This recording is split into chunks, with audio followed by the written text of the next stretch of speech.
ಎಲ್ಲರಿಗೂ ನಮಸ್ಕಾರ. ನಮ್ಮ ಕಲಾಸ್ ಕರಾವಳಿ ಕಿಚನ್ಗೆ ನಿಮ್ಮೆಲ್ಲರಿಗೂ ಸ್ವಾಗತ. ನಾವಿವತ್ತು ಮಾಡ್ತಿರೋ ರೆಸಿಪಿ ಟೇಸ್ಟಿಯಾದ ಉದ್ದಿನ ವಡೆಯ ರೆಸಿಪಿ. ಉದ್ದಿನ ವಡೆಯ ರೆಸಿಪಿಯನ್ನ ಹೇಗೆ ಮಾಡ್ಬೋದು ಅಂತ ನೋಡೋಣ ಬನ್ನಿ.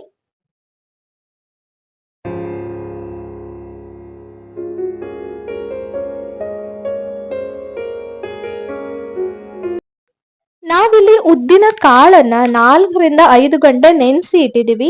ನೀವು ಬೇಕು ಅಂದ್ರೆ ಉದ್ದಿನ ಬೇಳೆಯನ್ನು ಕೂಡ ಬಳಸಬಹುದು. ಈ ಸಿಪ್ಪೆಯನ್ನೆಲ್ಲ ತೊಳೆದು ನಾವಿದನ್ನ ಗ್ರೈಂಡ್ ಮಾಡ್ಕೊಳ್ತಿದೀವಿ.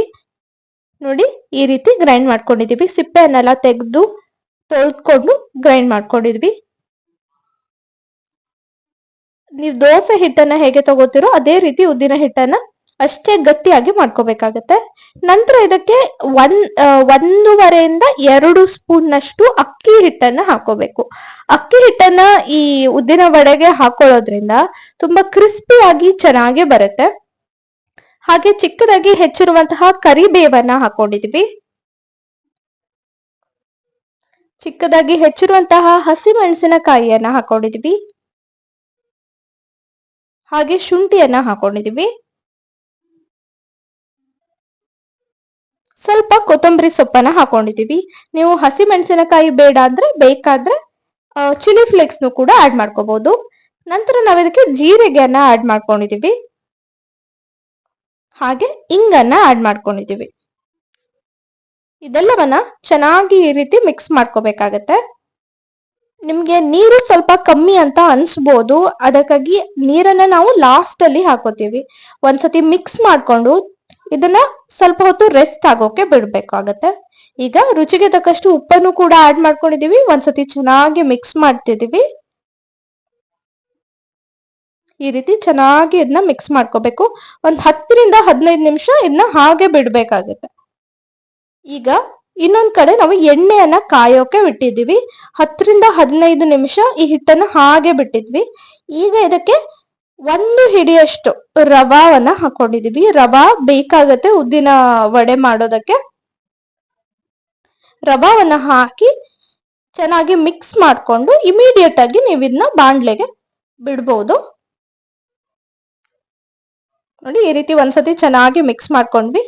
ನಂತರ ಕೈಯನ್ನ ಸ್ವಲ್ಪ ಒದ್ದೆ ಮಾಡ್ಕೊಂಡು ಈ ರೀತಿ ಉಂಡೆ ಮಾಡ್ಕೊಂಡು ಇದನ್ನ ನೋಡಿ ಈ ರೀತಿ ಹೋಲ್ ಮಾಡಿ ಡೈರೆಕ್ಟ್ ಆಗಿ ಎಣ್ಣೆಯಲ್ಲಿ ಬಿಡ್ಬೇಕಾಗತ್ತೆ. ಇದನ್ನ ತುಂಬಾ ವಿಧಾನದಲ್ಲಿ ಒಬ್ಬೊಬ್ರು ಮಾಡ್ತಾರೆ.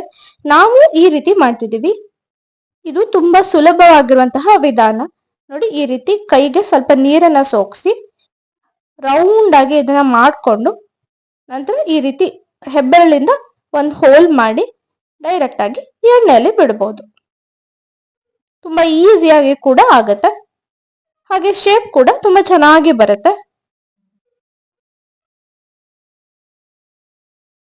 ನೋಡಿ, ಈ ರೀತಿ ಒಂದೊಂದಾಗಿ ಉದ್ದಿನ ವಡೆಯನ್ನ ಎಣ್ಣೆಯಲ್ಲಿ ಬಿಡ್ತಿದೀವಿ.